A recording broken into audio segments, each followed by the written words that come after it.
Hello everyone, কেমন আছো তোমরা সবাই? তো আজকে হচ্ছে বাবার ওখানে বললো যে একটা শীতলা ঠাকুর বাবার অর্ডার এসেছে, তো বললো এসে নিয়ে যে শাড়িটা পরিয়ে দিতে। তো এখন যাবো। আর কাল হচ্ছে আমাদের এখানে শীতলা পুজো, তো কালকে তো পান্তা খেতে হবে। তো যাই হোক, বাবার একটা ঠাকুর অর্ডার এসেছে, তো ওটাকে শাড়ি পরাতে যাব। তো চলো যাই। তো এখন বাবার কাছে যাচ্ছি, শীতলা ঠাকুরটা শাড়ি পরাবো। তো চলো। তো বাবার এখানে আমি চলে এসেছি এখন। আর এই যে এই শীতলা ঠাকুরটা, এটারই শাড়ি পরাবো। শাড়ি দিয়েও গেছে ওরা, মানে যাদের ঠাকুর এটা। এই যে সাদা আর লালের একটা শাড়ি, যে এই শাড়িটা। তো এটাই এখন পরাবো ঠাকুরটাতে। তো চলো পরিয়ে নিই।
তো এই যে পরিয়ে দিলাম শাড়িটা। এখন দেখি, মনে হয় এই গয়নাগুলোই, বাবা যদি বলে তাহলে গয়নাগুলো পরিয়ে দেব।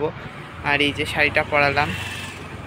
এই শাড়িটার এই জায়গাটা না ফুলে আছে, কারণ এখান দিয়ে ভালো করে দেখলে বুঝতে পারবে, এখানে শাড়িটা আমি ভাঁজ করেছি, তো এর জন্য এই জায়গাটা ফুলে আছে। আর শাড়িটা এত পাতলা, দেখো শীতলা ঠাকুরের পা পর্যন্ত দেখা যাচ্ছে। ভীষণ পাতলা শাড়ি দিয়েছে।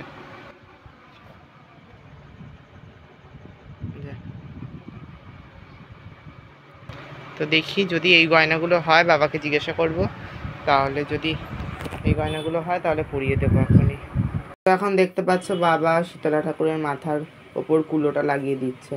আর এখন গয়নাগাটি আর চুল সবই লাগানো হয়ে গেছে, আর টুকটাক কিছু কাজ বাকি আছে, তাহলেই কমপ্লিট হয়ে যাবে ঠাকুরটা। তো পুরো কমপ্লিট হয়ে গেছে ঠাকুরটা, আর এটা হচ্ছে ফাইনাল লুক। তো ঠাকুরটা কেমন লাগছে অবশ্যই কমেন্টে জানিও। তো এখন তো গয়না লাগিয়ে দিয়েছি, আর ঠাকুরটাতে বাবা আমাকে বললো কিছুক্ষণ আগে যে এই ঠাকুরটা হচ্ছে আমাদের পাড়ারই, মানে হচ্ছে আমাদের পাড়াতে হচ্ছে কালকে শীতলা পুজো। তো সেই ঠাকুরটাই হচ্ছে এটা, আমি জানতাম না। তো বাবা বললো, ওই দেখো ঠাকুরটা।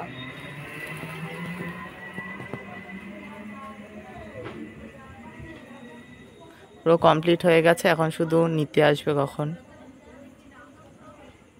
তো কাল তো আমাদের এখানে শীতলা পুজো, মা হয়তো বাড়িতে পান্তা ভাত রান্না করছে। তো ঠাকুরটাও প্রায় কমপ্লিট হয়ে গেছে। তো আজকের ভিডিওটা এতটাই। তোমাদের যদি ভিডিওটা ভালো লেগে থাকে অবশ্যই একটা লাইক করে দিও, চ্যানেল নতুন হলে সাবস্ক্রাইব করে দিও। দেখা হচ্ছে পরবর্তী ভিডিওতে। আজকের মতো বাই।